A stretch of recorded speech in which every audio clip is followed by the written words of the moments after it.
Assalomu alaykum, hurmatli kuzatuvchilarimiz. Bugungi podkastimizdan judayam ko'p shok ma'lumotli, eng zo'r foydali maslahatlarni olishingizni ishonchimiz komil. Chunki bugungi podkastimiz mehmonlari Abduzohid Abduvahidovich, pulmonolog, allergolog.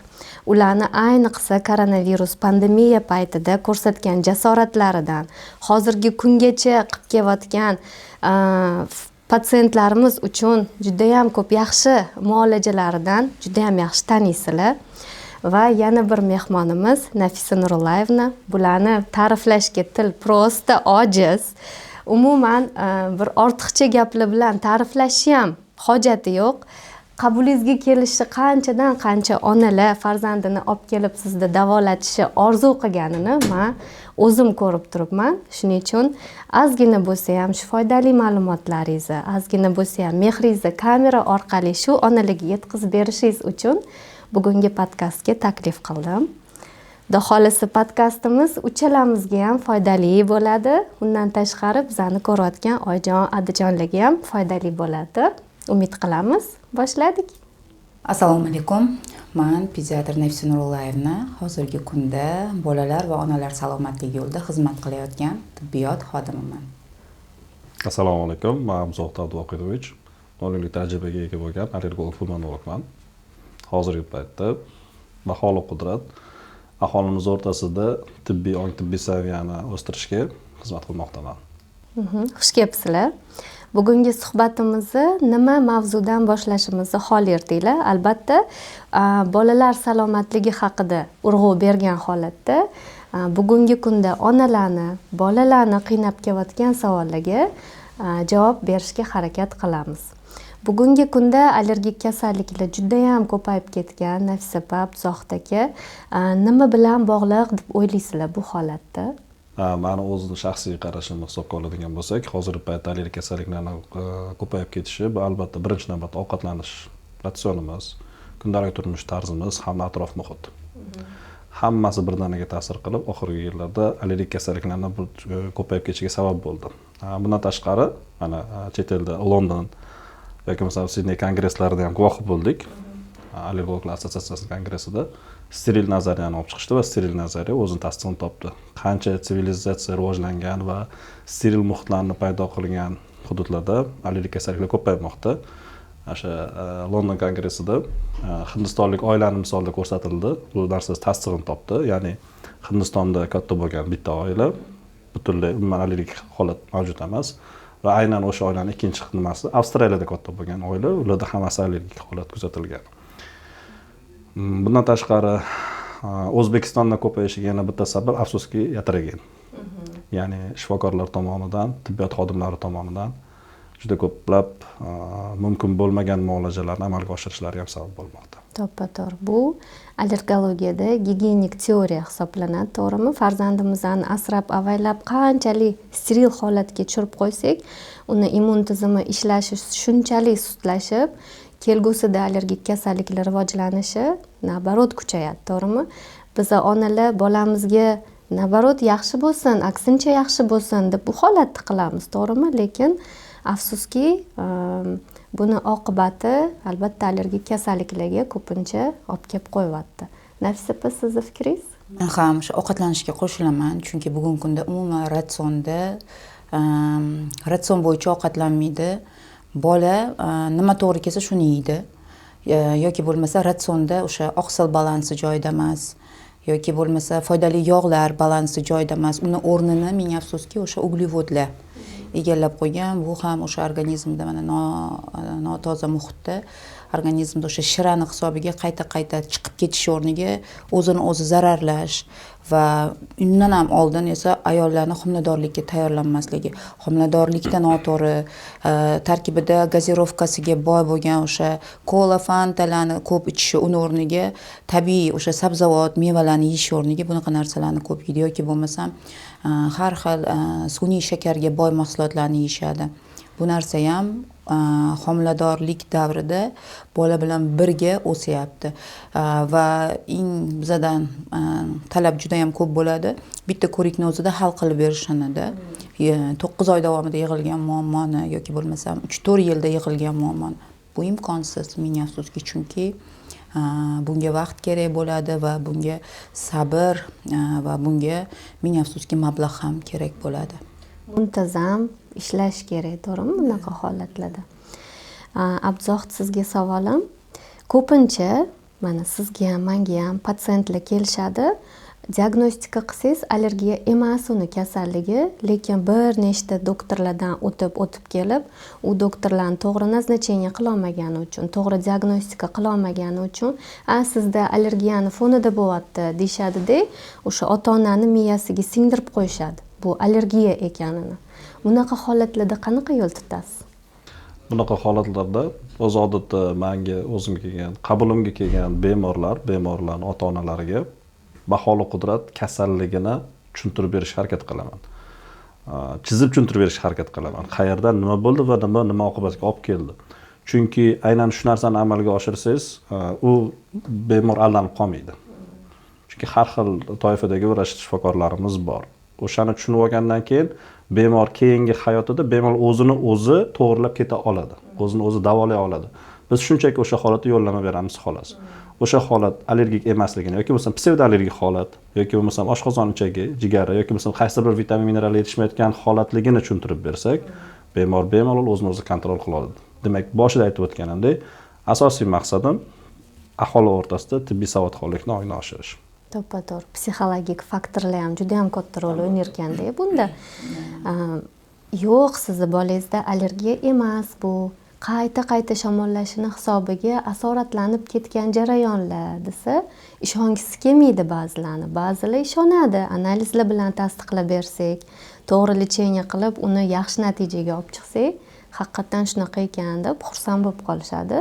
Lekin xohlardimki, boshqa vrachlar ham bu narsani to'g'ri amalga oshirishini, to'g'ri diagnostika, to'g'ri lecheniya qilinishi qanchalik ko'paysa, o'sha allergiya degan mavzu ham shunchalik kamayardi deb o'ylayman. Bolalarda astma tuzaladimi? Tuzaladi. Tuzalmaydi. Surunkali tashxis hisoblanadi. Astmani o'zi surunkali tashxis, butun umrlik tashxis hisoblanadi. Kasallikni qo'zish hamda remissiya davrlari bo'ladi. Men tuzaladi deyishimga sabab aynan o'sha remissiyani biz uzoq muddatga cho'zib berishimiz mumkin. Yillab remissiyaga tushirib berishimiz mumkin. Bu holatda demak tuzalish desa ham bo'ladi. Men tuzalmaydi deyishimga sabab bu yerda genetik faktorlar bor. Bolangiz tug'ilganda уже astmani tashuvchilik geni bilan birga tug'ilgan bo'ladi va u genni siz farzandni organizmidan yo'q qilib yubora olmaysiz. Lekin shu darajada yaxshi rivojlangan meditsina tomonidan hozirgi kunda kashf qilingan metodlar bilan lecheniya qilishimiz mumkinki, farzandingiz oddiy sog'lom boladan farqsiz ravishda xuddi sog'lom astma diagnozi umuman qo'yilmaganda yashashi mumkin. Lekin fakt shundaki, farzandingizda ana shu gen bor va u gen bir umr shu bola bilan birga bo'ladi. Qanaqadir faktorlar, misol uchun to'g'ri oziqlanish ratsioniga rioya qilmay qo'ysa yoki atrof muhitdagi omillarni ko'p ta'siri, ziyonli ta'siri natijasida bu astma bugungi kunda bezovta qilmayotgan bo'lsa ham, lekin kelgusida yana qo'zg'ab, yana bezovta qilib qolishi mumkin. Demak, boshqariladi. Uni boshqarsa bo'ladi. Chunki astmada diagnoz qo'yganda nekontrolируемый deb qo'yishadi-yu. Demak, uni boshqarsa bo'ladi. Albatta. Hozir Kontrolируемый, nekontrolируемый degani nekontrolируемый holatda keladi patsient. Siz uni to'g'ri lecheniya qilib, kontrolируемый holatga tushirib olasiz. Ya'ni remissiya davriga o'tkazib berasiz. Chunki 16 yosh, 17 yosh bolalar, o'smir yoshdagi bolalar keladi. Hammasida qo'lida sepadiganda va sepib uxlaganda ham uxlaydi deb onasi aytadi, sepib uxlaydi. O'sha bolam oldiga borgim kelmaydi deydi. G'ijillashidan o'sha jonimga tegadi. Endi men o'zim ham chunki shu narsadan o'tganman-da 3-4 yosh paytida bolamda.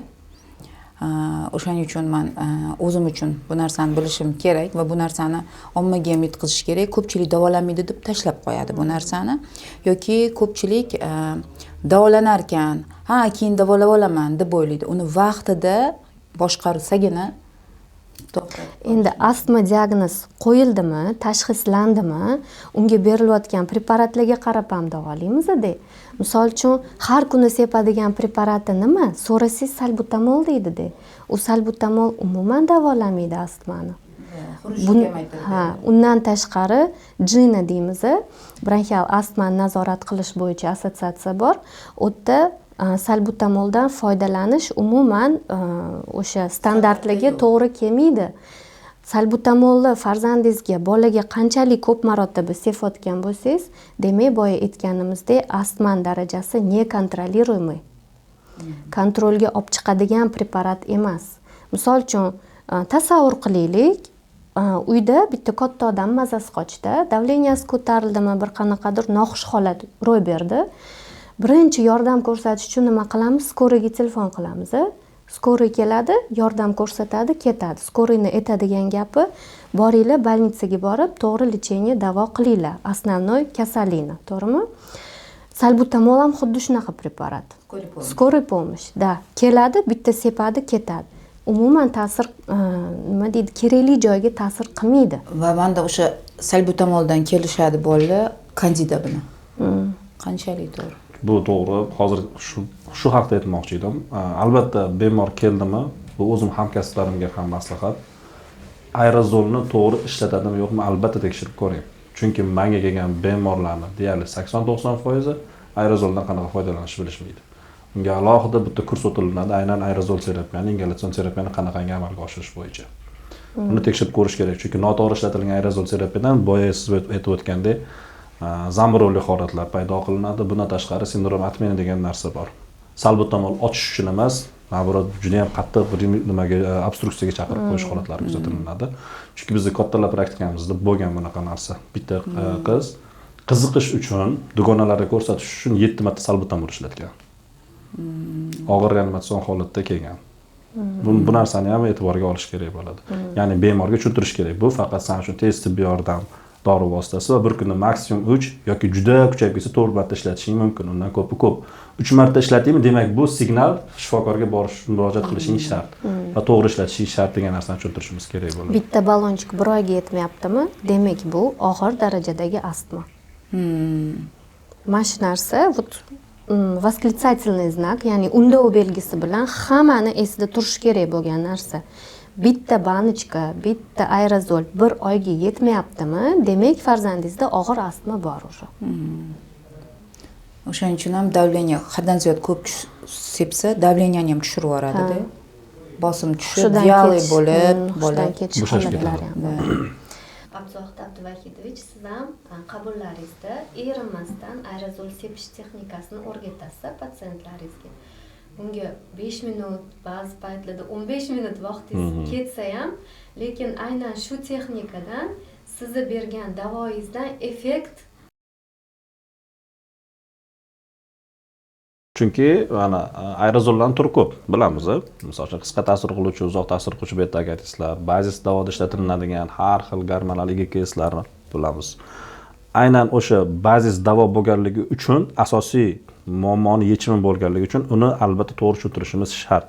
Uni to'g'ri qabul qiladigan bo'lsak, boya aytganimdek, kasallik uzoq muddat remissiyani bera oladi. O'sha narsani tushuntirish uchun ko'proq vaqtim ketadi. Shuning uchun navbatdagilar ko'p uchrashib ketib qolishadi. Nimani tushuntiryapsiz bunga deydi. Yo'q, eng ключевой narsani tushuntirib berishim kerak. O'shani tushunib olsa, bemor bemalol keyinchalik o'zini o'zi kontrol qila oladi. Boya aytgandek, nazoratlangan formaga bemalol o'ta oladi.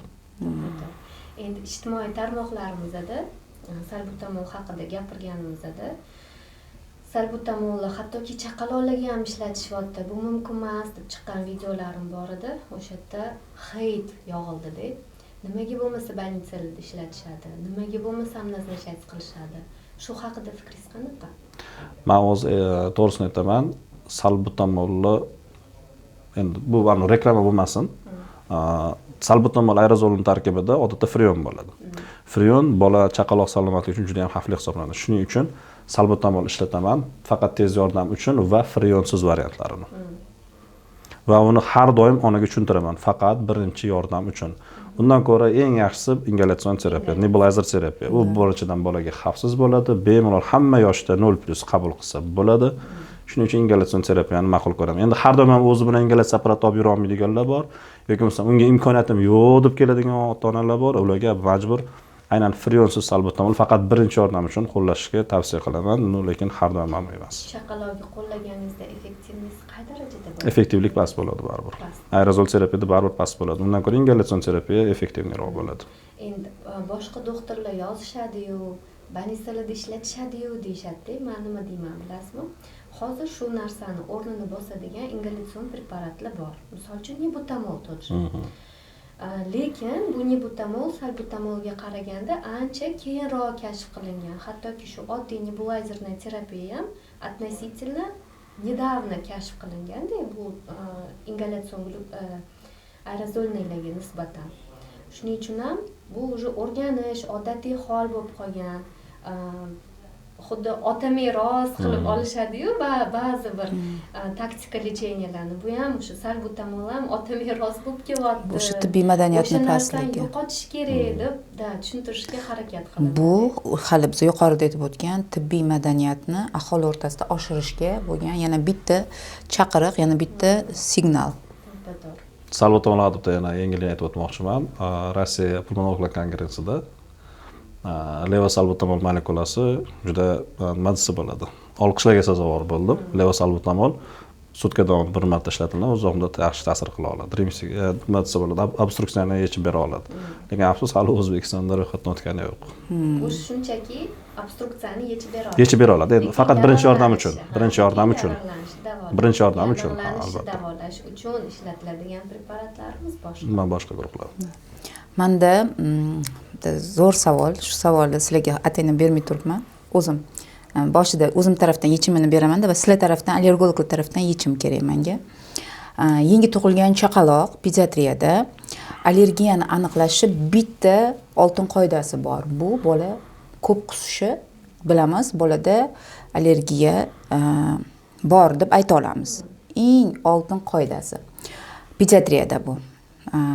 Pulmonologiyada yoki allergologiyada qanaqa bu? Masalan, qaysi belgisiga qarab bu bolada allergiya deb biz oldindan ayta olamiz yoki ayta olasizlar? Qaysi belgisiga qarab? Asosiy belgisi pediatriyada mana bola qusdimi, biz aytamiz, bu bola allergik bola. Biz pediatrlar diagnoz qo'ya olamiz. Allergologlar qaysi belgisiga qarab hech qanaqa analiz topshirmasdan bolada allergiya borligini aniqlab bera olasizlar? Har bitta shamollaganida, bronxit bilan, pnevmoniya bilan tugayotganida asoratlanib shamollash o'tkazayotgan bolada albatta allergiyani qidiramiz. Mana o'zimning shaxsiy fikrim bu. Gistaminoz holatini doim yuqori baholayman bemorda. Gistaminozga sabab bo'ladigan har bitta narsani bemordan so'rayman.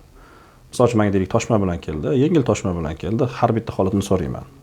Yotoqchilash, tez charchash, uyquga to'ymaslik, yurak urib ketishi, ko'ngil aynish, qayt qilish, ich ketishi, ya'ni gistaminozda bo'ladigan holatlar bular. Nafas siqishi, quruq yo'tal, hammasini so'rab chiqaman. Albatta qaysidir bir aspektlarini bemor aytib ketadi. Voy, juda ko'p uxlayman, bo'shashib qolaman, yotoqchilab qolaman. Ayniqsa ovqat yeganimdan keyin shunisi juda ham kuchayib ketadi deyishadi.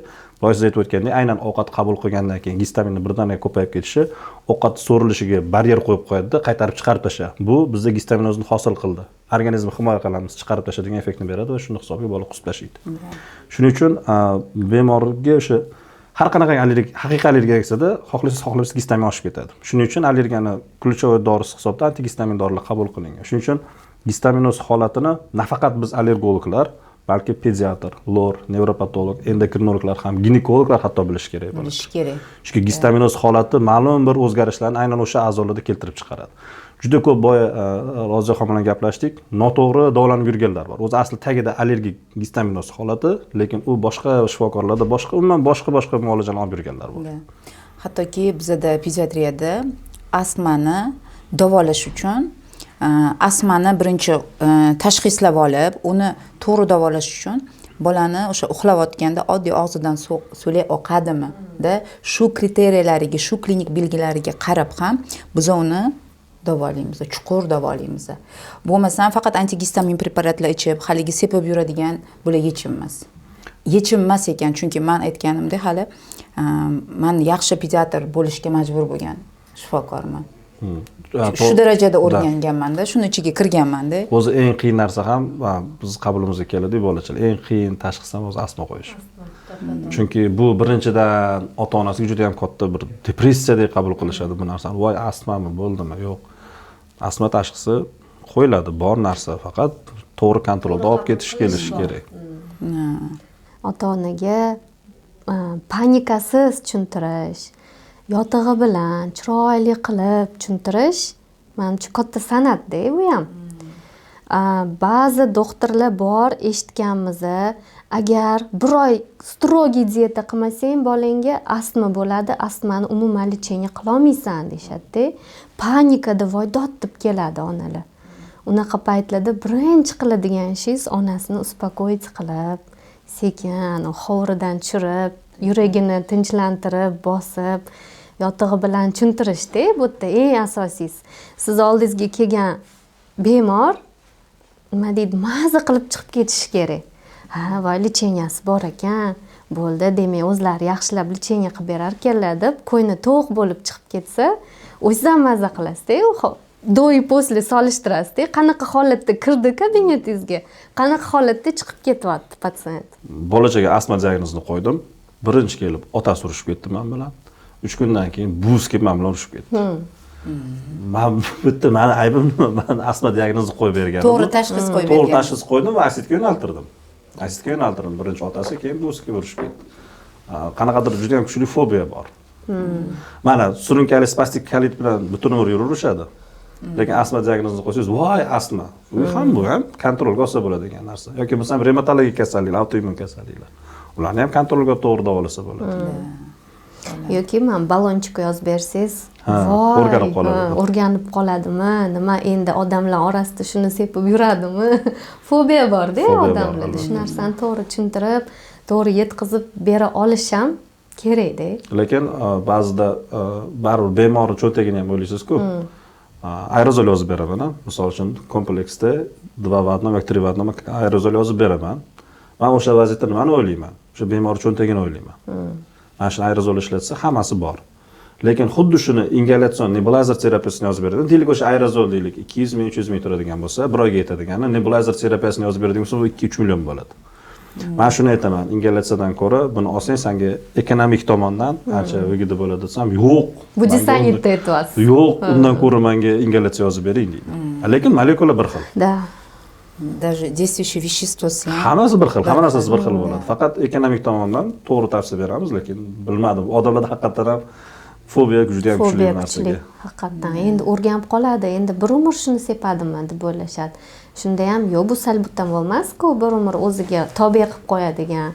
Bu nabarot lechebniy. Siz hozir buni ozgina muddat sepasiz, zato keyinchalik bunga ehtiyojingiz bo'lmaydi deymiz. Bilamiz, astma bu oddiy kasallik emas.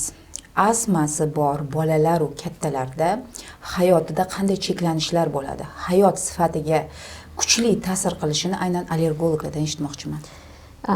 Ba'zi ota-onalar bor, farzandim sog'lom bo'lsin deb farzandini sportga berishadi. Lekin har safar bolasi o'sha sport kompleksiga borib kelayotgandan keyin holati og'irlashib qolyapti, yo'tali kuchayib qolyapti. Lekin bu narsani inobatga olmasdan, yo'q, baribir sport foydali-ku bolamga deb o'tga jo'natishi, yuborishi davom etaverishadi. Bunaqa holatlarda kelgan patsientga vaqtinchalik sportga bormay tursin, lecheniya qilib olaylik, keyin men o'zim aytaman sizga qachon davom etaverishi mumkinligini desam, qanaqadir g'alati holatga tushib qolishadi-da. Bu aynan futbolga boradigan bolalar, suzishga boradigan bolalarga ko'proq tegishli, karate, taekvondolarga borishadi. Bu sport bilan shug'ullanish to'g'ri, foyda, zarari yo'q, lekin aynan yo'talib, har safar o'sha stadionga borib kelayotgan bolani holatiga yomon ta'sir qilyaptimi? Demak, o'sha borayotgan joyda allergen bor. Allergen bilan katta miqdorda nafas olib kelyapti bolangiz. Uyga kelib yo'talib qolyapti, bo'g'ilib qolyapti. Shuning uchun vaqtinchalik to'xtatamiz. Holati yaxshilangandan keyin davom etamiz. Shu nafas yetishmovchiligi hisobiga yurak kengayib ketib qolyapti-da. Keladi shunaqa осложнениyalar. Bu kattalarda ham bo'ladi, nafaqat bolalarda. Nafaqat bolalarda bu kattalarda. Uzr, gapingiz bo'lib, ishlanmaydigan sohalari bor. Ularni ham aytib beryapsizmi? Xo'p, astmatiklar qayerda ishlay olmaydi? Material bor joyda ishlay olmaydi. Kimyoviy qo'shimchalari bor bo'lgan joyda ishlay olmaydi.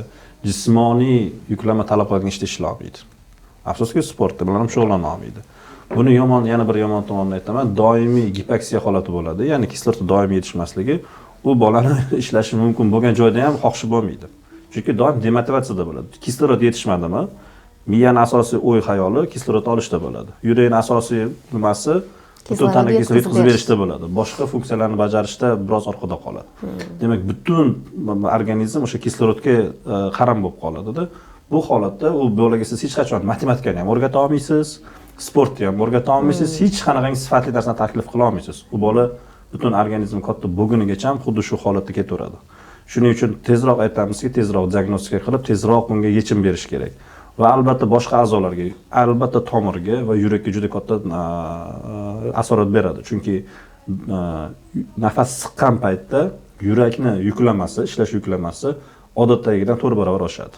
Shuning uchun ham astma faqat o'pka kasalligi emas, butun bu kompleks. organizmni Albatta buni bir kompleks sifatida qarash kerak. Chunki bu bolada xohlasangiz xohlasangiz gipoksiya hisobiga nevrologik o'zgarishlar bo'ladi. Gipoksiya deganingizga esimga tushdi. Adenoid to'g'risida ham gapiraylik. Adenoidi bor bola ham maktabda yaxshi o'qimaydi. Yaxshi o'qimaydi. Aynan shu gipoksiyani hisobiga doimiy kislorodное голодание organizmda.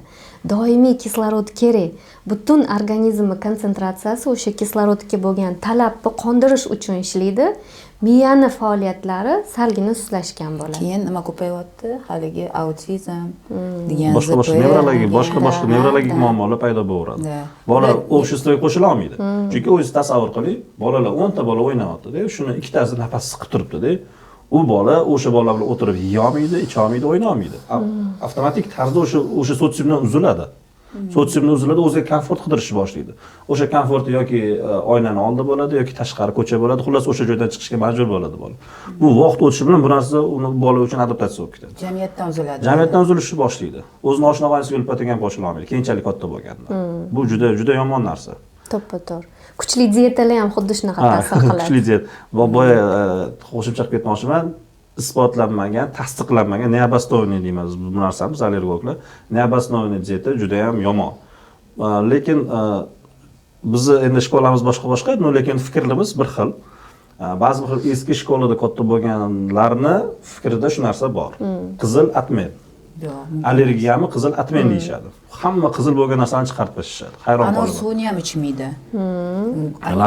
Lavlagi yemaydi, qizil sabzi yeyishmaydi hattoki. Qizil sabzi yeyishmaydi. Bu u kommunizm paytida qolib ketgan fikrda, u narsani chiqarib tashlash kerak. Qaytamiga hozir oq narsalar kuchliroq allergiya beradi bizning praktikamizda. Bu sut, bu tuxum, da gluten bo'ladigan bo'lsa. Hozirgi paytda oq, qizil qilib ajratish kerak emas. Fakt.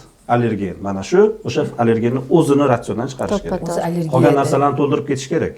Onalarda qolgan gapda bu ham bolani qanchalik kuchli dietaga solishga harakat qilsa, bola shunchalik psixologichески o'zini boshqalardan nima deydi, kamsitilgan holatda ko'rishni boshlaydi-da. Mani boshqalardan qanaqa farqim bor? Nimaga ularga mumkin, menga mumkin emas? Mana yeyapti-ku, nimaga menga ruxsat berishmaydi degan psixologichески buzilishlar hosil bo'ladi. Shunchalik bolasida allergiya bor yoki yo'qligini, haqiqatdan masalan, pishvoy allergiyasi bor yoki yo'qligini mana hozirgi kunda shaxsan men o'zim bolamda diagnostika qildirganman. Nimaga bor? Chunki nechadir yil oldin qildirganimda pishvoy allergiyasi bo'lgan, biz uni minerallar bilan korreksiya qilib chiqib ketganmiz. Faqat mushuga chiqqanda, meni bolamda allergiya, plesin bilan mushuga, uni ham yuqorisi mushuga chiqqan. Lekin tayyor diagnostika bor, bolasini olib borib tekshirtirib, haqiqatdan bor nimasiga allergiya, imminni nima uchun allergiyasi bor, nimaga allergiyasi borligini aniqlash usullari bor, lekin onalar bilmaydi uni. Nega aybsizlarda sizlar aytmaysizlar, ko'rsatmaysizlar? Yo'q, biz mana Rojaxonning menimcha har ikkita reysdan bittasi aynan asid yoki bo'lsa molekulyar diagnostikaga ketadi. Ma'nosini tushunmaydi onalar. Asid bu allergen spesifik immunoterapiya. O'sha aynan o'sha allergenga davolash. O'sha aynan davolash. Biz men o'zim hayron qolaman. 2-3 tadan bittasida reels harakat qilaman. Asid yoki molekulyar diagnostika, asid yoki molekulyar diagnostika. Yoki allergik bolalar bugun O'zbekistonda meni kuzatuvlarim natijasida 70% bolalarda bor. Sizlarning kuzatuvinglarda masalan 90, 100. Meni kuzatuvimda 70% bolalarda allergiya bor. Da balki tashabbusni qo'lga olib, allergolog bolalar maktabini ochsangizmi qandaydir Zo'r bo'ladi. ham yechim, ham o'sha fikrlashini o'zgartirib onalarni o'sha allergiyadagi muammolarga faqat yechim emas, ularni tibbiy madaniyatini ham oshirishga bir turtki bersanglar. Qanaqa bu taklifni ko'rib chiqish imkoniyati bo'ladimi, bo'lmaydimi? Albatta. Yengillik o'zi ko'pincha bizani aholimiz, xalqimiz tomonidan sal kritika. Tanqid kuchli. Ha. Tanqid muhokamaga sabab bo'ladi har doim. Yangi ma'lumotlar, yangiliklar bizani xalqimiz tomonidan juda ham ko'plab tanqid muhokamalariga sabab bo'ladi-da. Aholimiz shu narsani to'g'ri ekaniga ishonch hosil qilguncha unga bu ma'lumotni qayta aytaverishingiz kerak. Shundan keyin, ha, demak shu to'g'ri ekanda degan fikr uyg'onadi-da. Mana shu fikr uyg'onishiga mana endi kelyapmiz. Qanchalik ko'p harakat qilsak, shunchalik ko'p onalar diagnostikasi bor ekan, lecheniyasi bor ekan degan bir fikrga kelishmoqda. Hozir mana ko'ryapmiz, zo'r ketyapsiz, yana yo'lga qo'ydingizda, kerak xalqimizga sizga o'xshagan doktor. Men o'shaning uchun sizdan so'ramasdan doim atmetka qilaman, patsient yuboraman. Kerak sizga o'xshagan doktor, xalqqa kerak-da. Ular qayerdadir kimgadir ishonishi ikkilanib turgan paytda mard bo'lib berish kerak-da, doktorlar ham. Mard bo'la olish kerak, qo'rqmaslik kerak. Chunki ergashaman deydigan odamlar ko'p. Mana men ko'ryapman buni. Yangilikni qabul qilish faqat ota-onalarga qiyin emas, boshqa doktorlarga ham qiyin-da.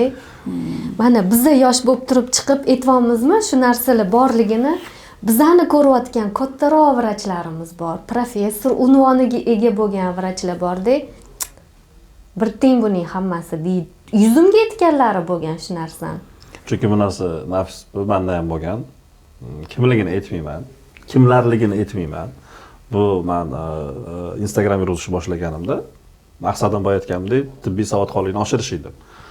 Instagram yuritish boshlaganimda baribir orasida life hack berasiz, klinik holat va yechimlarni berib borasiz. Mani o'zimga o'sha katta o'sha odamlar yozishdi-da. Undan ko'ra bozorda pista sot deyishdi. Aralashma aqling yetmagan narsaga deyishdi. Vaholanki men chet davlatlarga chiqib o'rganib yurgan konferensiyalarda o'shalarni ko'rmayman. Mana Roziyani o'zi misol. Chetga chiqadi, birorta odam boradimi? Misol uchun men chetga chiqadigan bo'lsam, O'zbekistonning nomidan 2 ta yoki 3 ta odam bo'ladi. Shunaqa. Bu biz uchun juda ham yomon narsa. Bu juda ham yomon narsa. Biz harakat qilamiz o'sha yangilikni qanaqadir yo'llar bilan nimadir qilib O'zbekistonga olib kelishga, lekin o'shaga O'zbekistonga olib kelishimiz o'sha odamlarning qo'llari kerak, afsuski. Ularning yoniga hujjatlar bilan kiramiz, mana yangilik, mana shunaqa narsa, yangilik, yangi diagnostika, yangi lecheniya, mana shunaqa qilinadi, bu bunaqa qilinadi desak, vaqtim olmadi deydi. Bu tomoni ham bor. Ya'ni ota-onalar emas, afsuski tibbiyotda o'zini ichidagi sistemadagi odamlar ham bu narsani xohlashmaydi. Ko'rdinglarmi, yaqinda peninsifalit bo'yicha bitta odam, siz ham ko'rgan bo'lsangiz kerak, peninsifalit o'sha qizamni o'tkazgan bolalarda peninsifalit bo'lib, осложнение berib, bitta erkak kishi qizida bo'lgan. Protokolni ham qildirdi. Yo'q dorini ham olib kirdi. Sizlar mana meni yutib ketgan tarafim nima bo'lgan? Oddiy menga o'xshagan puli yo'q odamlar bilan birlashganman. Da haqiqatan sog'likka erishganmiz-da. Men o'zim ham chunki yo'qchilikdan chiqqan odamman. Muammosi bor odamlarga siz komanda bo'lib bering, shunda orqangizda turadi. Ishoning, yo noto'g'rimi? Xalqqa mana muammosi bor, bolasida allergiyasi bor, odamni ular ko'p bo'lmaydi, 10 ta bo'lsa 15 ta bo'ladi-da, lekin orqasidan odam o'zingiz yo'nalishingiz bo'ladi, kerak bo'lsa o'zingiz klinikangiz bo'ladi, kerak bo'lsa ular sizni ko'tarib qo'yadi o'zi. Ya'ni katta odamlar bo'lmaydigan muammoga fikringizni qaratmasdan men bu hal qilsa bo'ladigan narsa bilan ishlang, bo'ladi. Men o'ylayman bo'lsa kerak. Chunki men o'zimda bo'ldi-da shu narsa. Bo'ladi, sekinlik bilan, lekin bo'ladi. Qanaqadir maktab bu o'zimiz между собой-ku, bu o'zimiz bilan. Chunki sizga повтор keladigan patsient ko'p, bilaman. Sizga borgandan keyin nechta qarindoshina boradigan patsient juda ham ko'p. Masalan, men o'zim necha yildan beri ishlayman, ortiqcha bezovta qilmayman, lekin kuzataman, shu narsadan men rezultat olganman. Roziyaxondan ham, kстати, siz orqali men Roziya bilan tanishganman. Siz orqali bularni atmetka qilgansiz, shu orqali kirib kuzatib yozganman, men o'zim yozganman. Haqiqatan kerakmizda biz xalqqa. Shuni bir simptomsiz barakangiz bo'ladi. Maqsad shuku, doktor ishlaganimizdan pul topishku. Men u kerakligimizni mana viloyatlarga chiqaman. Viloyatlarga ko'p viloyatlarda xususiy klinika bilan shartnomam bor. Borganda men bilaman. Biz kerakligimizni ham bilaman. Viloyatlarda ahvol bu Toshkentdan 5 marta yomonligini ham bilaman. Bilmadim, bu sistemaga javobgar odamlar balkim boshqa narsani achinarli o'sha sistemada bo'lasiz, siz bo'lasiz, o'sha sistemada qo'l qo'yib beradigan odam siz bo'lasiz. Xudo xohlasa. Eslisiz shu past kuni shu gapni aytgandingiz. Siz chiqasiz o'sha yerga, odamlar sizni olib chiqadi. Chunki bu yoqqa o'zimiz xohlab kirganmiz. Hech qaysi sistemani boshligimiz olib qo'ymagan. Endi bu yerda bizani yutuqli, salgina boshqalarga nisbatan imtiyozli tomonimiz xalqqa ochiqchasiga shu narsani bera olamiz-da.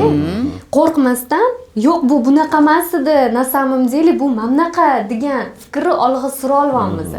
Lekin bu narsa yillar davomida bizani fikrimizga qarshi turib, o'zini bir necha 10 yillik tajribasini qurib olgan doktorlarga, professorlarga minusga o'ynaydi-da. Shunisi ham bor. Ular nima bu kecha chiqib olib, kecha tuxumdan chiqib, o'zidan professor yasab oldi deydiganlar ham bor-da. Ular taykom Instagramingizni ko'rib o'tirishadi, bilasizmi? Boshqa profilda. Boshqa profilda kommentariy ham yozadi, oti yo'q profil, nuqta bir nima profil. Kommentariy ham negativ kommentariy yozib qo'yishadi. Shunaqa, kerak bo'lsa, o'zini patsiyentini ham jo'natishadi. O'qlangan patsiyent deyman men uni. Menga o'qlangan patsiyentlar keladi. O'qlangan patsiyentlar hamma narsasi tayyor bo'ladi. Hamma qurollangan holatda keladi. Kelganda salomatligidan bilaman, o'sha o'qlanganligini. Xato qilishingizni kutib turishadi. Xato gapirishingizni va xato qilishingizni kutib turishadi. Bilmadim, nima bu bizda mana menda ikkita aytdimki boya, mana allergologlarimiz bor, pulmonologlarimiz bor. Bizda pulmonologlar mana ustozimiz hammamiz zo'r biriktirganlar. Abdulmuharram bilan hamma zo'r biriktirganlar. Biz misol uchun oyda 2-3 oyda bir yig'ilib o'tiramiz, bir-birimizga maslahatlashamiz va diskussiya qilamiz. Qanaqa pnevmoniya ko'paydi va qanaqangi xobul xurujlari, qanaqa yangi standartda nimalar o'zgardi, biz bahslashamiz. O'sha chet el kongressiga borganda pulmonologlar alohida o'tirib olamiz. Kongressdan keyin o'tirib restoranda o'sha narsani muhokama qilamiz. Lekin afsuski, allergologiya bo'yicha muhokama qiladiganlarimiz sanoqli odamlar. Bittasi misol uchun Roziya. Allergiya sohasi bo'yicha yoki odamlar bilan maslahatlashaman, nimanidir maslahat qilishim kerak bo'ladigan bo'lsa. Yoki bo'lsa chetdagi ustozlarimiz, Gruziya va Avstriyadagi ustozlarimiz. Aytmoqchi bo'lganim, bizda bu sohamizda hamjihatlik yo'q. Hamma bir-biriga iloj bo'lsa sekin orqadan tosh otishga harakat qiladi. Men hayron qolaman. O'sha narsani bilib keldikmi, o'rgataylik. Men misol uchun doim bir narsani podelitsiya qilishni yaxshi ko'raman. Nimanidir o'rganib kelsam, davay buni bunday qiling, buni bunday qiling deb podelitsiya qilishni yaxshi ko'raman. Chunki men bu pulmonologiyada o'rganganman bu narsani. Pulmonologiya maktabida shu narsani o'rganganman. Bizda shu tomondan biroz g'alizliklar bor. Bu o'sha solidarность shifokorlarning o'rtasida bugun yetishmayotgan narsa bu solidarность. Qo'llab-quvvatlash, yengillikni qabul qilish, sizni fikringizga zid narsa bo'lyaptimi? Nimaga bunaqa ekan? Qani mana ham kitobni ochib o'qib ko'ringchi, balki rostdan to'g'ri gapiryotgandir degan narsa yo'q-da. Balkim o'zgargandir bu narsalar, standartlar o'zgargandir, balkim davo muolajalari o'zgargandir. 5 yil oldin o'qigan yo'nalishi. 1 oy oldin o'qigan bo'lsak ham, 1 oydan keyin rossiyskiy shkolaga keladimi-da, bor bizaga assotsiatsiya pediatriyada mana bu narsa bor desa, biz kiramiz. Yoki bo'lmasa mana hozirgi kunda shifokorlar uchun pediatriyada biblioteka bor-da, shifokorlar kutubxonasi bor. U yerda yangi chiqqan kitoblardan tortib o'sha Gadayev kitoblarigacha bor. Faqat uni ochib, masalan bitta kasal ko'rdimi, yozib olib, o'ziga bloknot tutib yozib olib, uyga kelib, o'sha uning uchun kitob ham ochish kerak emas. Onlayn tarzda ochib, o'qib, yangi taktika lecheniялari, yangi differensialniy diagnostik interpretatsiyalarini qilish mumkin. Yo'q, undan ko'ra qoralab qo'yish bo'ladi yoki undan ko'ra o'shanga qarshi gapirib chiqib ketaman deb o'ylaydi. Ozgina manmanlikdan voz kecha olsak, kibrdan. Zo'r bo'lib ketadi hammasi. Meni bitta savol, muammo qiynayotdi-da shu kunlarda. Yaxshi доказательный meditsinaga asoslanib ishlaydigan vrachlarga qaraganda, kecha preventivniy meditsinani o'qib chiqib, qabulni kecha boshlagan doktorlarni qabulini narxi yer bilan osmon. O'sha narsaga qanaqa qaraysizlar? Mana shu preventivniy meditsinaga. Men qabul arzon. Sizdan qimmatlari ham bor, 2 millionligi bor. Bitta nevropatolog bor ekan preventivniy. Konsultatsiyasi 2 million so'm. Konsultatsiyasiga kirganingizdan keyin yana bir 5-6 millionlik analiz topshirtirar ekan. Keyin 10 millionlik lecheniya yozadi. Bor keladi. Qaysini olay deb chora topib, ana yechim topolmagandan qaysini olayman, faqat sizga ishonaman deb keladiganlar bor. Aynan shu preventivniy meditsinaga bo'lgan sizlarning fikringlar, qarashinglar. Preventiv o'z nomi bilan pre kasallikni oldini olish. Kasal bo'lib turgan bolalar yoki kattalarda qanday qilib biz uni oldini olamiz? Oldin uni aniq davolamasdan, unga tashxis qo'ymasdan, diagnostika qilmasdan, uni boshqa bir kasallikdan farqlamasdan, qanday qilib biz uni oldini olamiz? Eng avvalo preventiv meditsinadan ham oldin bizni meditsina uni to'g'ri diagnostika qilish, to'g'ri davolash va o'sha reabilitatsiya etapiga o'tkazishga ehtiyoji bor. Bu meni shaxsiy fikrim. Preventivga hali ancha bor. To'ppa-to'g'ri. Ayniqsa bizning sohamizda allergologiyani nazarda tutmoqdaman. Allergiya bu immunopatologiya. Immunopatologiyani qanaqadir bir boshqa ayollar bilan hal qilish ko'rinishida o'zi noto'g'ri. Sizning fikringizga qo'shilaman, ya'ni oldin diagnostika qilish va undan keyin o'sha diagnozga qarab harakat qilishni amalga oshirish kerak. Preventiv bu sohani rivojlanib ketishini o'zi asli tegini men qiziqib ko'rganman-da bu narsaga. Kimlar boshida turadi, kimlar o'rtada, kimlar oxirida turadi. Chunki meni ham taklif qilishgan. Negizi shundaki, sodda qilib tushuntiraman. $1 dori preparat. $1 dori preparati u Amerikada $1 turadi va uni Amerikani tashkiloti dori va ovqat mahsulotlarining xavfsizlik administratsiyasi FDA deyiladi. FDA sertifikat bermagan bo'ladi doriga. Demak, tarkibida qanaqadir bir nuqsoni bor. Shuning uchun uni utilizatsiya qilish kerak bo'ladi. Afsuski, Amerika Qo'shma Shtatlarida $1 dorini utilizatsiyasi $5 bo'ladi. Bu aynan o'sha ishlab chiqaruvchi uchun juda katta minus. Va u asta-sekinlik bilan bu narsaga moyilligi bor bo'lgan 3-sort davlatlarni qidiradi. Afsuski, O'zbekiston 3-sort davlat hisoblanadi ular uchun. Ular uchun. Ular uchun. Bitta bu yoqdagi boyvachaga chiqishadi. San pultik, biz senga 35 sentdan dorini beramiz. Chunki tan narxi dori. 35 sentdan dorini beramiz, xohlagan summani sotishing mumkin. U o'ylaydi, hisoblaydi, o'zbekda hisoblaydi, kalkulyatsiya qiladi. 35 sentdan oladigan bo'lsam va men uni $5 dan sotadigan bo'lsam, foydani raziyasini ko'rdingiz, 25 barobar. U dorini oladi va $5 dan narx qo'yadi. $5 dan narx qo'ygandan keyin bu yoqga media ishlaydi. Media qanaqa ishlaydi? Zo'r artistlar, zo'r xonandalar, san'atkorlar, blogerlarni olishadi va blogerlar aynan o'sha dorini olishadi. Men shu dorini ichgandan keyin 50 yoshga yoshardim deydi. Artist chiqadi-da, men buni ichganimdan keyin vaqti zo'r, energiya ham zo'r deydi. Yoki birorta bir sportchi chiqadi, unga albatta dolyasi beriladi va vaqt o'tishi bilan bu narsa realizatsiyaga kirishni boshlaydi. Chunki u hech qanaqangi nima qilmaydi, u yutqizishga bormaydi. Buning orqasida juda ko'p sistema turganligi uchun afsuski bu narsaga mediklarni aralashtirishadi. Chunki uni kimdir yozib berish kerak. Aynan o'sha joyda ana undan keyin mediklar nimasiga kirishni boshlashadi. Ekspertniy qilib chiqarishadi bu narsani. Ishonchli qilib chiqarishadi. Vrach emas, odamlar ham yozyapti deydi. Yana bitta faktor bor. Bu yerda patsientlarning psixologik faktoriga o'ynashda, og'riqlaridan foydalanib, oddiy narsani ustiga chiroyli o'ram qilib, chiroyli taqdim qila olsangiz, voy zo'r ekan deb olishga tayyor o'sha patsient. Shuning uchun bu sistema bir xil, lekin nomlari har xil chiqadi. Agar ahamiyat bergan bo'lsangiz, bular hatto televideniyani ham egallashgan. Hamma narsasi negizida bir xil, lekin nomlar har xil qilib chiqishadi. Afsuski, O'zbekiston aholisining oshqozoni Amerikaning dorisi uchun utilizatsiya joyi bo'lib ketyapti. Bo'lyapti-da. Asorat chekayotgan joyi bo'lsa, jigari bilan buyraklari.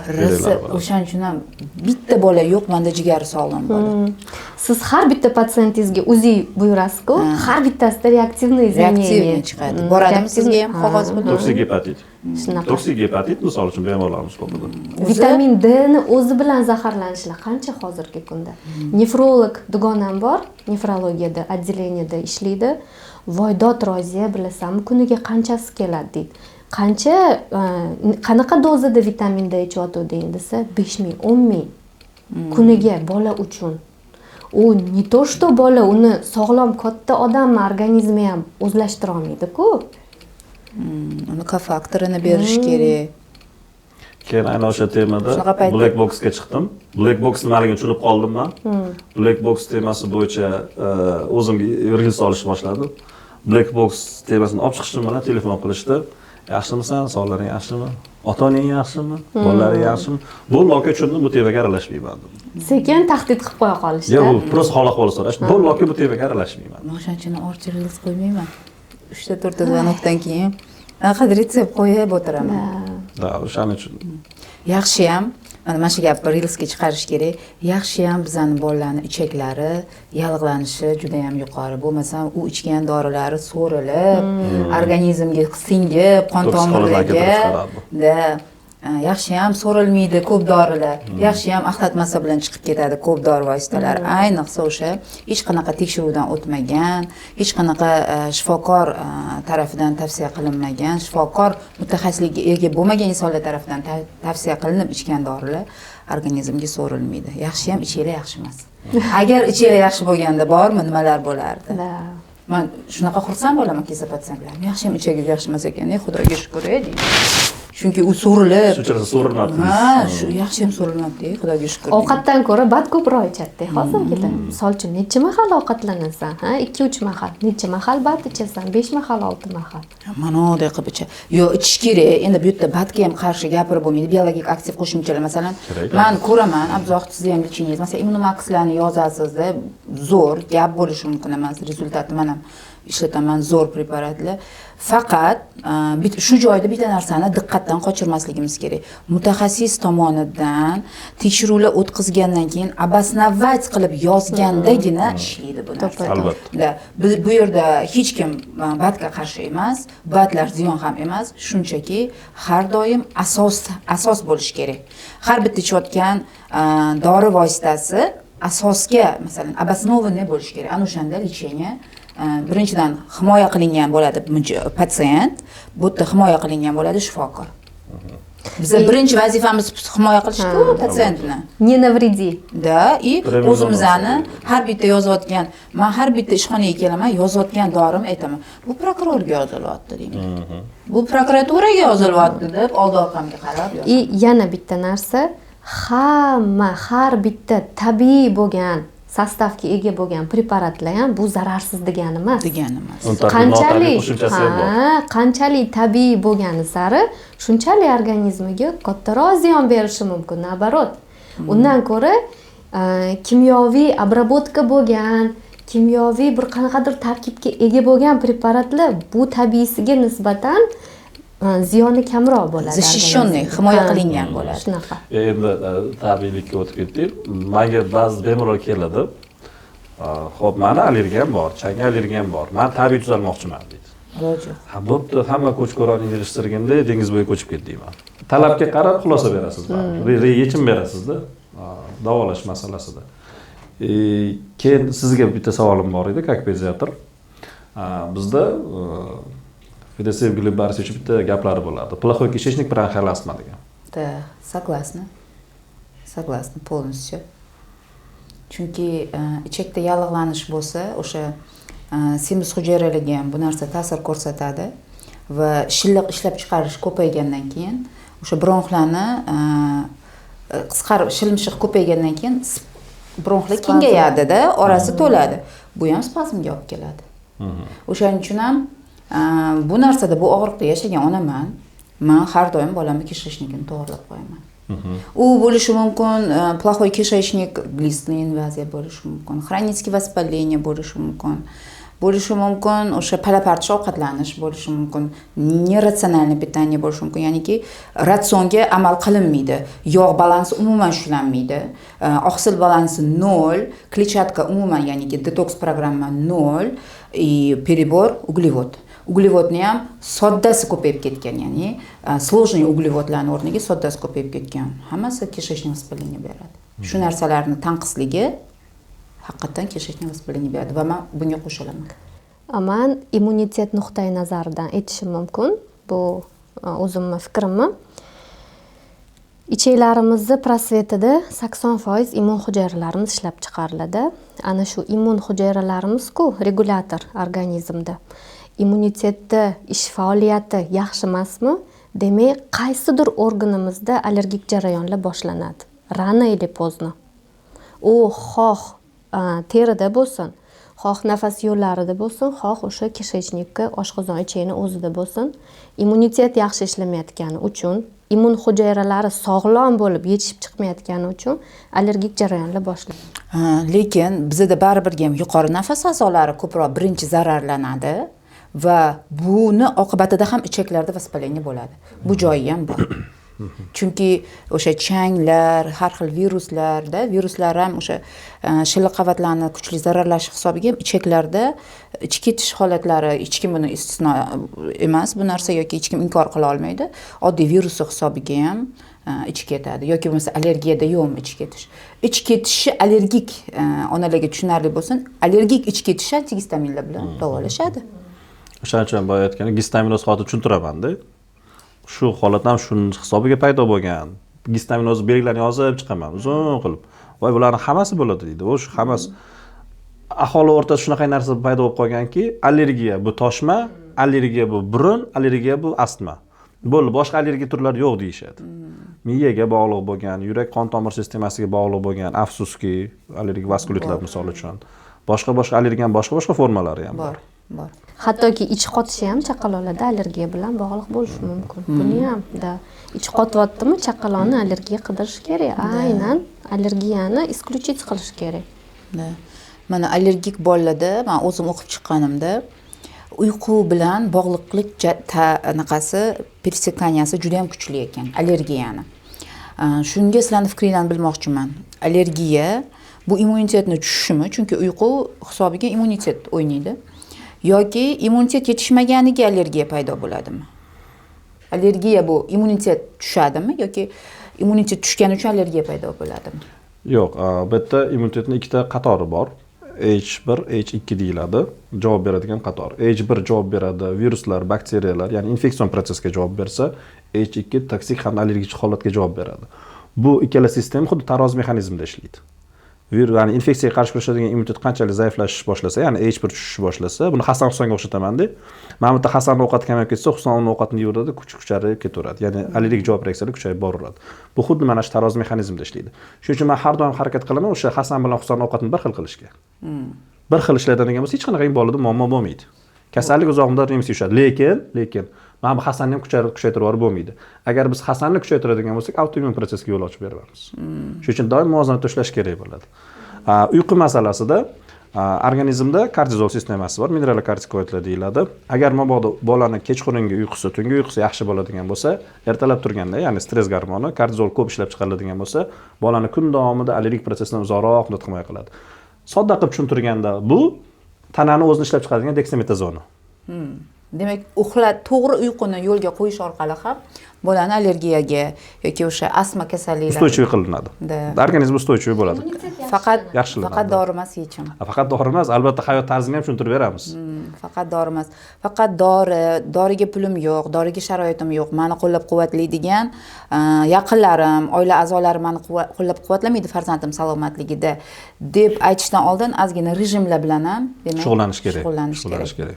Bu dori vositalaridan ham arzon, ham oson, ham iloji bor yechim. Endi shu joyda lirik chekinish qilamiz. Toshkentning havosi judayam chidab bo'lmas darajada kirlanib ketdi.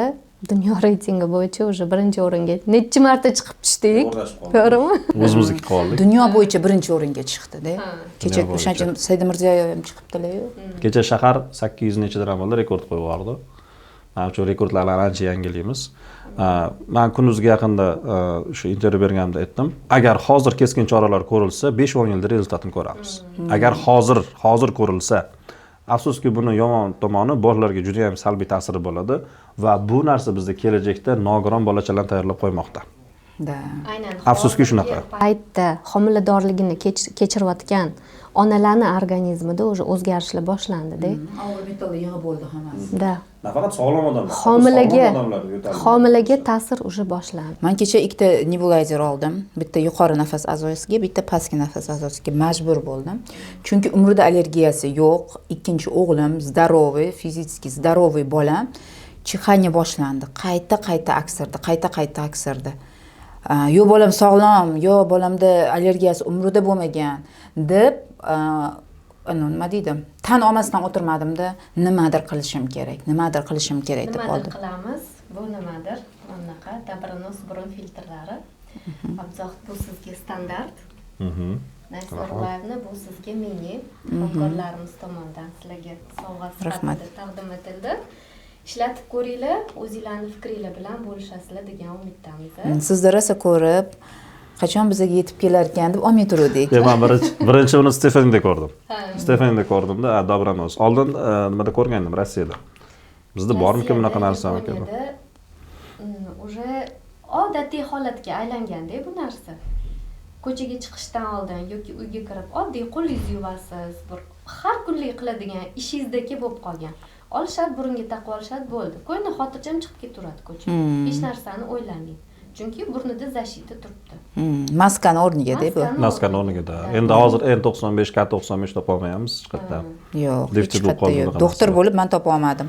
Men o'zim 8 ta maska almashtirdim, keyin oxiri charchadim, bo'ldi dedim. Ishlatib ko'ringlar. Yoqsa patsientlaringlar bilan ham bo'lishinglar. Aptekalarda bor-a? Yo'q, o'zini profili bor, Instagramdan zakaz qilishadi, hali aptekaga tarqatmabdi. Tarqatishmasdan apteka buni narxini oshirib yuboradi. Bu endi birinchi partiya olib kirishida, qani ko'ring degan ma'noda olib kirgan. Ketarmikan, ketmasmikan. Bizni aptekalar mana pandemiya paytida ko'rdik.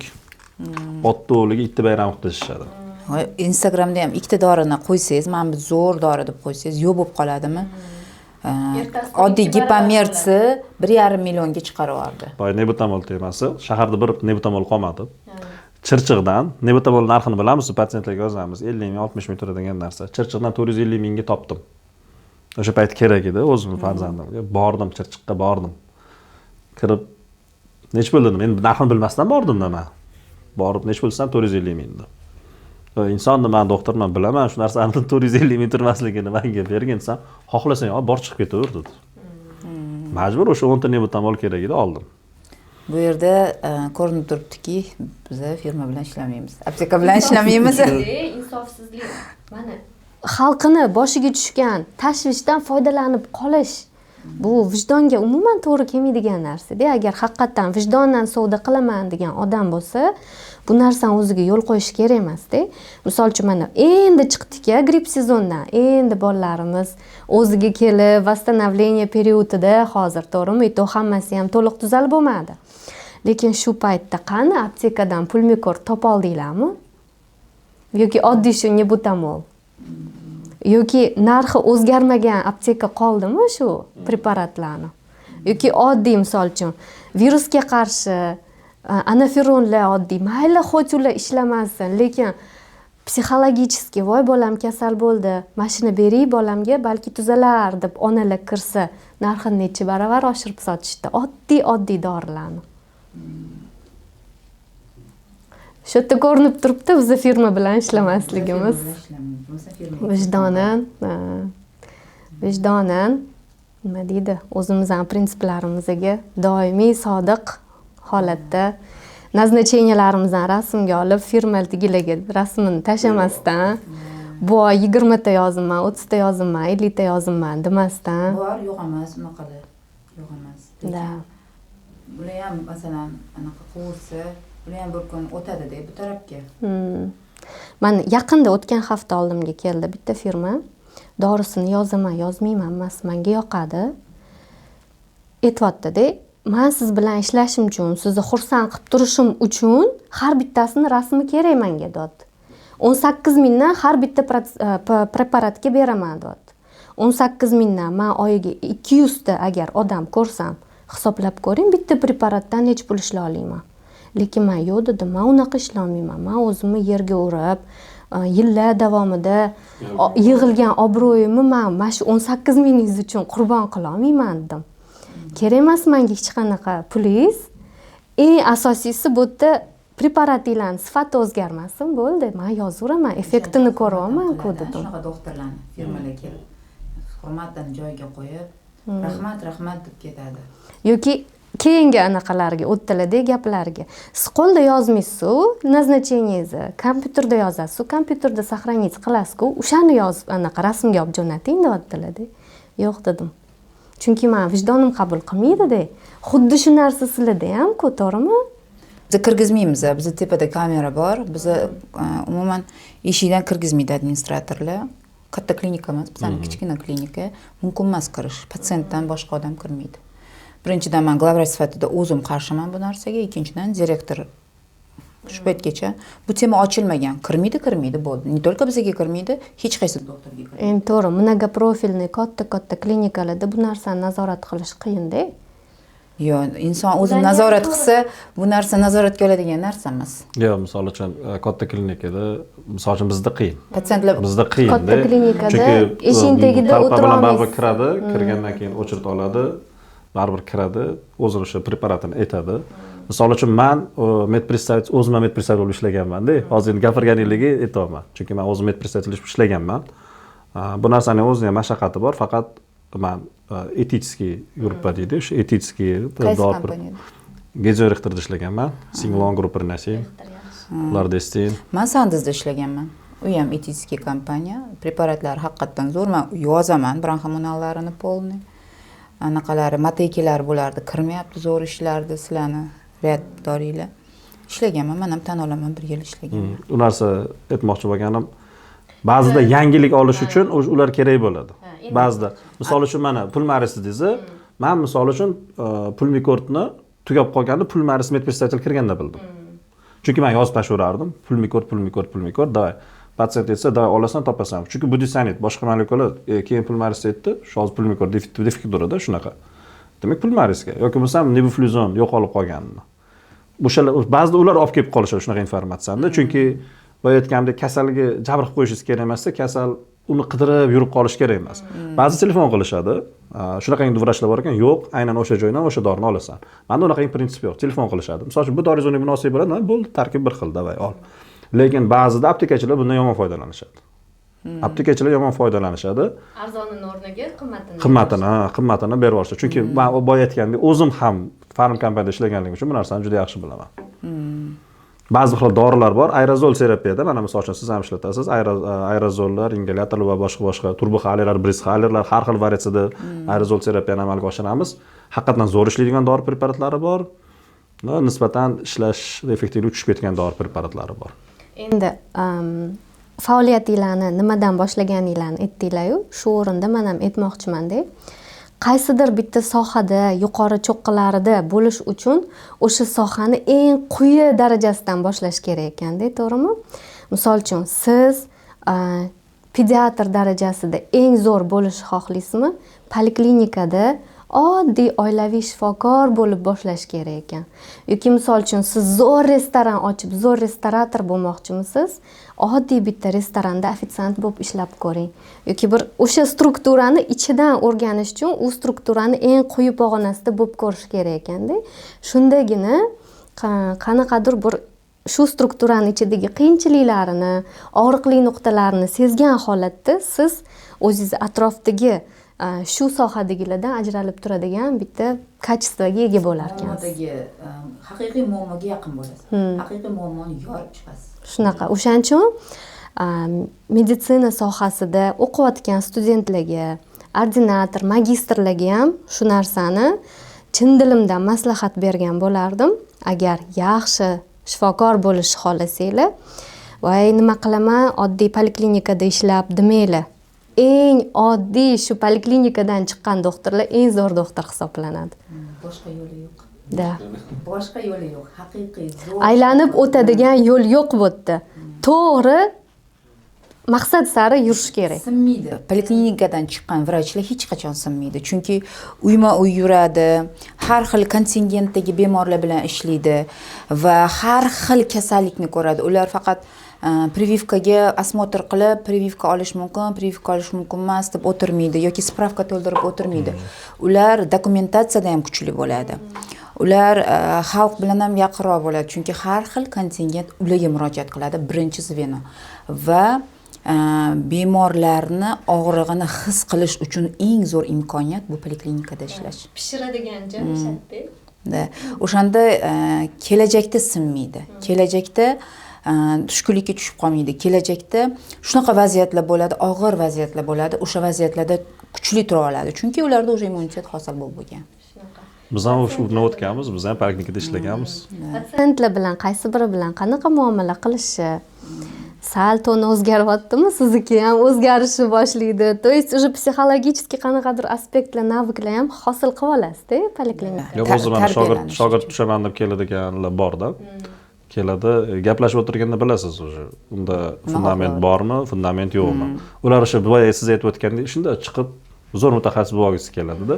Lekin o'sha zo'r mutaxassis bu yerdagi zahmati ancha kattaligini, bu yerda misol uchun o'sha poliklinikada undan bundan har xil klinik holatlarni, muolajalar, dorilarning ta'siri, sinergizm, antagonizm degan narsalardan kelib chiqqanligini ular bilishmaydi.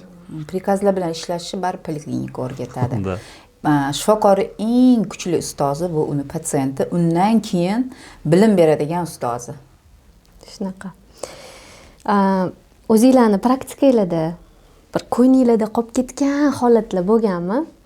Har doim misol uchun bitta patsientingiz bo'sh qolgan paytingizda bitta patsientingiz xayolingizga kelib, voy hozir o'sha yaxshimikan, yaxshi bo'lib ketganmikan, voy o'sha payt zo'r bo'lgan edi-da. Shuncha doktorlarni aylanib kelib, men o'shanga yordam bera olganim zo'r bo'ldi-da degan o'ylaringlar, shunaqa fikrlashga majbur qilgan patsientlarning holati bo'lganmi? Boya sizga men kelgan bemor haqida gapirdim, astmatik bola haqida, 12 yosh bola. Oilani eng katta farzandi, undan keyin ikkita qiz, singlari bor. Endi bo'lajak boquvchi.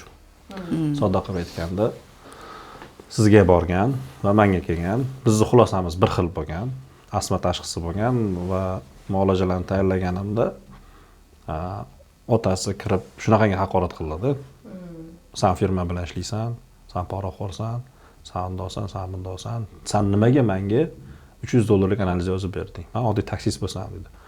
Vaholanki holat unaqa emas edi-da. Bola уже 3 va 4 daraja pog'onaga endi hali spirometriya qilmaganda vidno, что bola уже og'ir astma holatida. Bola zo'rg'a turibdi. Chunki уже ko'zning tagi ko'karib bo'lgan, lavn atrof ko'karib bo'lgan, qo'lda yurakka asorat berish boshlab, barabarni palish уже shakllanish boshlaganda, уже bola gipoksiya zo'rg'a turibdi-da. Keyin shu holatda men qattiq gapirdim. Aka dedim, katta farzandingiz ekan, o'g'lingiz ekan, kattasi siz boquvchingiz ekan, nogiron bola ketyapti. Hamma o'ziga keragini qiladi dedim.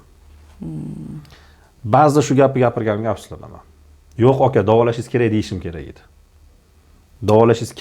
kerak edi. Hamma o'ziga keragini qiladi desam, bo'pti, men o'zim keragini qilaman, boshqa doktor topaman deb chiqib ketdi. Prioritet nimada bo'lsa o'shanga urg'usini. Ha, xunukroq qilib tushuntiraman-da, o'sha aka biror joyga borsa, o'yinchiga $100 qistirib yuboradigan aka. Endi bilasiz-ku, kiyinishi, yurishi, turishidan, gap so'zidan bilasiz. O'yinchiga $100 qistirib yuboradigan aka-da. O'shada qattiq tura olmaganimga hozirgacha o'ylanaman. Hozirgacha afsuslanaman shu narsaga. Endi doktordan doktorga sakrab yurganini o'zi уже aytibdi-da, что nima deydi, seriozno kirishmagan bu narsaga. Qani qaysi biri arzonroq yechim bersa, o'sha doktorda qolamiz degan bir qanaqadir o'y xayoli bo'lganda, u patsientlarni ham demak. Zo'r savol keldi. Savolingizga keyin javob beray. Mana shu bolasini sog'ligiga qaramaydigan ota-onalar ko'p. Menga ham rosa ko'p keladi-da. Kazo-kazolar keladi. Shularni ustidan jalba qiladigan joy bor. Masalan, bizning ustimizdan jalba qiladi. Men bilmas ekanman. Mana shunaqalarning ustidan u Abdusmingami qanaqadir joyga jalba qilsa bo'ladimi? Lekin haqida shuni o'ylab ko'rmagan ekanman.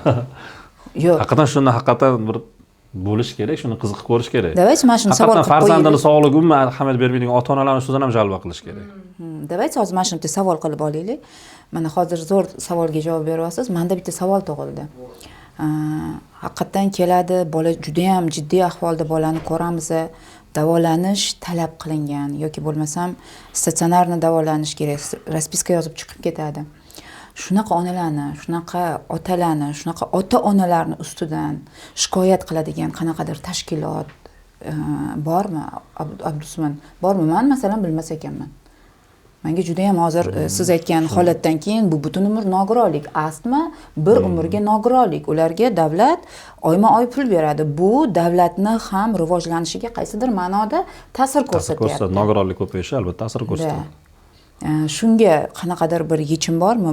Bu masala bo'yicha qanaqadir murojaat qiladigan tashkilotimiz bor? Endi qarang Nafisa opa, 3-4 yil oldin eri xotinini ursa, xotin hech narsa qila olmasdi-yu, to'g'rimi? Bu narsa ham endi rivojlanyapti-yu bizning jamiyatimizda. Misol uchun 15 sutkaga qamalishi yoki bir qanaqadir boshqa jarima to'lashi kabi narsalar endi rivojlanyapti-yu, balki hozir siz aytgan taklif ham sekin-sekin yo'lga kirishadi. Bu narsani haqiqatan Uzr. huquqshunoslardan so'rab surishtirish kerak ekan haqiqatan. Chunki aktual muammo. Erkak kishi bo'lib hozir siz aytdingiz, biz ayol, men juda ham ko'p his qilaman-da onalarni. Eri pul bermaydi. Bu yerda onalarni ayblamayman men, chunki eri pul bermaydi, qaynanadan o'ta olmaydi-da. Bolasini davolatish kerak. Biz ularga vaqt ajratamiz, tushuntiramiz. Kechiktirib bo'lmaydigan, faqat bizni gap so'zimiz, bizni ko'rigimiz, bizni tekshiruvlarimiz emas, bizni analizlar bilan keladi, tekshiruvlardan o'tib keladi. Bu talab qilinadi-da, aniq davolanish talab qilgan holatda erkak kishi bo'lib siz aytdingiz, men afsus qildim o'shanda oyoqda turmaganimga, davolatishing shart deb, men na prinsip gapirmaganimga men hozir afsus qildim deb ko'zingizda men shu narsani his qildim-da. Men boyaga aytgan holatim, ko'z oldimda qolib ketgan bitta ona borlar. Oldimga farzandlarini yig'lab olib kelganlar-da. Nima bo'ldi desam, men bu bolamdan ham ayrilib qolishni xohlamayman. Men birinchi bolamni berib qo'yganman, uyimdagilarni sababli deganda, "Xo'p, nima bo'lgandi?" desam, birinchi o'g'limni tug'ganimda, o'g'lim sal narsaga ko'karib, yo'talib, bo'g'ilib qovirardi. Doktorlarga olib borsam, har safar pnevmoniya deyishgan. Mayli deb sababini qilib har safar lecheniya qilardik. Har safar больницаga tushib qolardik. Lekin men aniq bilardim, bu qaynatamni uyda boqadigan qushlarini hisobiga bo'layotganini. Oshxonada ish qilaman, ovqat qilaman, uydagilarimga xizmat qilishim kerak. Bolam oldimda bo'lsin deb shu oshxonaga yotqizib qo'yardim. Qaynatamni qushlari oshxonada, oshxonani oldidagi oynani oldida turardi. Necha marta iltimos qilgan bo'lsam ham, yo'q, bolangga umuman ta'sir qilmaydi. Biz shuncha yil yashayapmiz-ku, bolang nima bo'pti deb aytganlar. Endi u o'g'limni berib qo'ydim, o'sha surunkali nafas yetishmovchiligidan o'tib qolgan bolasi, ikkinchi bolasida ham yo'tal paydo bo'lyapti. Olib kelganlar oldimga. Erimga tushuntiryapman, yuring olib ketaylik bolani yoki eting adezga qushlarni yo'qotsinlar desam, erim ham otasi tomonda hech narsa qilmaydi, bu qushlarni aybi emas. Qushlarni hisobiga bo'lmayapti deb aytibdilar. Menga bu analiz yo'qmi shu narsani mana sallaga deb ko'rsatishimga deyaptilar-da. Endi molekularni topshirtiray desam, bola hali yoshiga to'lmagan, yosh bola-da, kichkina hali. Lekin уже obstruktivniy sindrom bor, bronxobstruktiv sindrom deb qo'yamiz tashxis. O'sha holat bor lekin bolada. Barabanniy уже bochka simon nafas yo'llari, ko'krak qafasida o'zgarishlar bo'lyapti. O'ylab nima qilganman? Qila oladigan, meni qo'limdan keladigan ish faqat zaключение yozib berish bo'lgan shu joyda. Qushlar bilan kontaktni kamaytirish, uy hayvonlariga bolani umuman yaqin yo'latmaslik, iloji bo'lsa yashash muhitini o'zgartirish. Aks holda mana shunaqa og'ir asoratli bronxial astma rivojlanish ehtimoli yuqori deb zaключение berganman. Endi u yog'iga nima bo'ldi bilmayman. Bu holatda literaturada shunaqa birinchi farzandlari bilan bo'lgan holatda o'ylaganimda, literaturada allergicheskiy pnevmonit degan diagnoz bor-da. Juda kam holatlarda qo'yiladi. Bu qush boquvchi kasalligi ham deyiladi. Kam holatda uchraydi. Literaturada umuman meditsinada kam uchragan, lekin bor narsa-da. Ana o'sha sababli farzandini berib qo'ygan bo'lsa kerak, haqiqatan shu diagnoz bo'lgan bo'lsa kerak deb o'ylaganman. Nima deysiz? Yo'q, menda xuddi hozir qush mavzusini ko'targaningizga yaqinda pediatriyadan ona bolasini olib keldi. Diagnostika qildirmoqchi. Endi bolasi 5 yoshli bola, bemalol diagnostika qildirsa bo'ladi. Xo'p, nima xohlaysan? Xohlayman, чтобы meni qaynatamni kaptarlari yo'q bo'lsin. Nima sabab nimaga? Sen nimaga qaynataydi kaptarlarga bunchalik nima qilib qolding? Shu kaptarlardan men molam nafasi mazasi qochyapti. Dedingiz-da, yana dalishi gaplar bo'ldi. Xo'p, molekulyar allergiya diagnostika qilamiz dedim. Molekulyar allergiya diagnostika qilsa, keyin men xulosa berishim mumkin bo'ladi dedim. Keyin molekulyar diagnostika qilganimizda kattalarga emas alternariyaga chiqdim. Keyin aytdim, zamburug', sandadan bunaqa qilmaysan, bitta doimiy qo'rqqanda влажностьli qilib qo'yar ekanda, влажностьni umuman yo'qotib tashlaysan, faqat очиститель o'zini qoldirasan. Taklif o'tmoqchiman. Zamburug' allergiyasi bo'lgan влажностьli mumkin emas. Yo'qotasan, shu. Kattalar nima qilamiz dedi. Sut tushundingiz, anavi kelin kattalardan charchagan. Kattalardan o'zi charchagan tozalashdan. Kattalar nima qilamiz dedi. Kattalardan zo'r sho'rva qilsa bo'ladi dedim. Chunki bu tomonni ham hisobga olish kerak-da. Ba'zi bir xil holatlarda ayol kishining makri yomonda, ayol kishining makri qilsa tuyaga ko'p ketib qoladi ba'zida. Shunaqa holatlarni ham hisobga olish kerak. Ya'ni bir tomonni qoralash emas, obzorni ko'rish kerak. Ya'ni o'sha oilada konflikt paydo qilib qo'yish kerak emas. Yana bitta holat bo'lgan. Endi bu o'sha qaynona kelin mojarosi. Bunaqa narsalar bilan ham kelishadi. Yangi tushgan kelin bir 3-4 oy bo'lgan bo'lsa bo'lgandir. Izначально nafas yo'llarida allergiya bo'lgan. Endi yangi kelinlar nima qiladi bizda? Ertalab saharlabdan tushib sipirmasa hisob emas, to'g'rimi? Qo'shnilar ko'rib qo'yish kelin nima qilar ekan? Har kuni sipirsa, ertalabdan nafas qisib qolar ekan. O'sha muammo bilan kelyaptilar. Meni majburlashyapti, lekin men tushuntiryapman holatimni. Nafas yo'llarimda shunaqa kasallik bor menda. Chang mumkin emas, lekin hech narsa qila olmayapman. Nima qilsam bo'ladi? Lecheniya qilib bering, yo'talim ketsin, nafasim qisishi to'xtasin. Mana shu narsadan bo'lyapti degan dokument ham kerak menga. Xulosangizni yozib bering deb ham kelganlar-da. Endi bu narsani mengacha olib kelmasdan hal qilsa ham bo'ladi-da, misol uchun. Qaynona keliniga sal yumshoqroq turib, voy bolam, mazangiz qochyaptimi shu narsadan? Mayli shu kungacha sipirilmagan hovli, kelin tushgungacha, undan keyin ham sipirilmasa hech narsa qilmaydi. Desa osmon uzilib yerga tushmaydi-da, misol uchun. Menda ko'pincha rezultat. Chaqaloqlardan tortib uyida apparatlarda yotadi, kelishadi, rezultat olib maqtab, xursand bo'lib duo qilib ketishadi. Faqat bolalarda emas, biz terapevt ham bo'lib ishlaganmiz poliklinikada. Shunaqa suvchi bo'lgan, o'zim hech esimdan chiqmaydi. Shu inson yaqinda olamdan o'tibdilar. Bitta oyoqlari yo'q edilar. Keyin 7 yil yashadilar o'sha voqeadan keyin. Jigar yetishmovchiligi bo'lgan. Jigar yetishmovchiligi sirroz bo'lgan va siyomay qolganlar. 3 kun uyg'onmaganlar. Endi Covid payti 5 yil bo'libdi. Covid endi boshlangan va juda qiyin edi ko'chaga transportda chiqish. Doktorga olib bora olmaganlar. Skoriy Covid bo'lmasa olib ketmaymiz deganlar. Kelganlar meni chaqirdi, qo'shnim, kelinlari, iltimos, dadajon 3 kundan beri uyg'onmayaptilar. O'ldilarmi, o'lmadilarmi, bitta diagnoz qo'yib bering dedilar. Bordim. Hozir meni ko'rib turgan bo'lishlari ehtimoli juda yuqori shu kelinni. Borsam, nafas bor. Puls juda ham sust. Achok. Shundoq ko'rpani ochganimni bilaman, pampersda yotibdilar. Achok, oyoqlar shishib ketgan. Yonimizda peshkom aptekaga chiqsa bo'ladi. Shundoq tarsit olib kelinglar-da dedim. Men ukol qilmayman dedim. Medsestra chaqirasizlar-da, ukol o'zingizlar qildirasizlar. Odam shunchalik ko'psigan, pampers, 2 ta pampers toshib joylari ham. Men 3 kun 4 kunlardan keyin telefon qildim mana.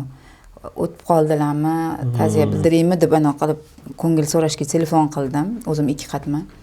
O'tolmadim-da telefon qilsam. Adajon o'tiribdilar, salom aytyaptilar dedilar.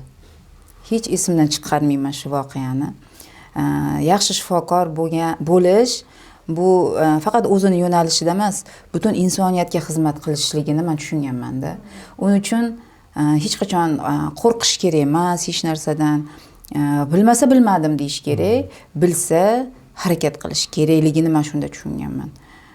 Va haligacha esimdan chiqmaydi. Adajon o'tiribdilar, siz duo qilyaptilar, salom aytyaptilar deganlar. Men o'tib qoldilar deb o'yladim, chunki ahvol juda og'ir edi. O'sha bo'ki bo'lgan, men o'yladim, achok miyaga ham ketgan bo'pti deb o'yladim, chunki jigar yetishmovchiligi, sirroz, больницаga olib bora olmaydi. O'ldilarmi, o'lmadilarmi, shuni bitta bilib bering deb chaqirishganda. Endi shunaqa holatlarda aytmoqchi bo'lgan fikrim, bir yakuniy xulosamiz desam ham bo'ladi. Har bitta patsiyentini o'zini dili bilan, ko'ngli bilan his qila olgan shifokorgina qanaqadir natijalarga, sizdagi, Abzohiddagi yaxshi odzivlarga erisha oladi, to'g'rimi? Shifokorni eng katta kuchi bu patsientlardan olgan natijasi. Albatta. Shifokor qachon kuchli bo'ladi? Qachonki patsientlari, aynan bemorlari tomonidan olqishlaga, rahmatlarga sazovor bo'lsa. O'shaning uchun hech qaysi shifokor mana shu patsientdan yomon gap eshitdi deb ertalab hamma ishini tashlab, rivojlanishini tashlab, xonasiga kelib o'tirib bemorni kutmaydi. Har bitta ustida oq xalati bor shifokor shu patsientga qanaqa yordam bersam ekan deb o'zidan kechsa kechadiki, aslo bilganini qizg'onmaydi. Xo'sh. Bizga ustozlarimiz akademiyada o'qib yurgan paytimizda aytishardi. Buni katta bo'lganinglarda tushunasizlar deb. Har bitta shifokor o'zining qabristoni bo'ladi dedilar. Intensivda ishlaganman bir shahar klinik shifoxonasida 6 yil. Bu men uchun juda katta maktab bo'lgan. O'zim ustimda ishlashim kerakligini o'sha joyga o'rgatgan. O'zim ustimda juda ko'p ishlashim kerakligini o'rgatgan.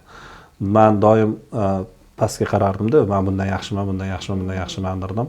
O'shanda ustozim aytganlar, Muharramovich, sen hozir pastga qarayapsan, tepaga qara. Tepaga qaraganingda keyin bilasan qanchalik pastdaligingni deganlar-da. Keyin shu narsa o'zim ustimda ishlashga majbur bo'lgan. Bu siz ham aytdingiz, bizda sal biroz ko'charoq gapirsam, bizga kayf beradi bu narsa. Bitta bemorni, ya'ni holatdan avvalo Xudo, avvalo Alloh shifosini beradi. Biz sababchi bo'lib o'ziga kelgandan keyingi rahmat doktor, men zo'rman degan gapichi, bizda shunaqangi depressiya, stress shunaqangi chiqarib tashlaydi. Bu narsa zo'r narsa. Bemorlar aytib turishadi yoki audio Telegramdan tashlashadi yoki Instagramdan yoki audio zapis tashlashadi. Baraka toping, ota-onangizga ming rahmat. Men zo'rman, zo'r nafas olyapman, hammasi zo'r, hammasi замечательно, zo'r deysa, biz bo'ldi o'sha kun butun stressimiz chiqib ketadi. Shuning uchun yashaymiz. Shuning uchun yashaymiz. Bu narsani hech qanaqa pulga boshqa narsaga almashtirib bo'lmaydigan narsa. To'g'ri. Obunachilarimizga, bizani podkastimizni ko'rgan har bitta bizani kuzatuvchimizga katta tashakkur etib qolamiz. Bu videodan, bu podkastdan o'zingizlarga kerakli bo'lgan xulosalarni, kerakli bo'lgan ma'lumotlarni oldinglar degan umiddamiz. Agar siz bizani ko'rayotgan shifokor bo'lsangiz va sizni dunyoqarashingiz bizanikiga yaqin bo'lsa va auditoriyaga yetkazib bermoqchi bo'lgan ma'lumotlaringiz bo'lsa, keyingi podkastlarimizda aynan sizni kutib qolamiz. Agar podkastimizni oxirigacha ko'rgan bo'lsanglar va sizlarga ma'qul kelgan bo'lsa, podkastimiz haqida o'zingizlarning samimiy fikringizni yozsanglar, albatta men Nafisa Nurullayevna va Roziya Mahkam Islomjonovna o'zingiz Abzoq Tavboqidovich tomonidan bittadan mutlaqo bepul ko'rik sovg'aga yutib olishingiz mumkin.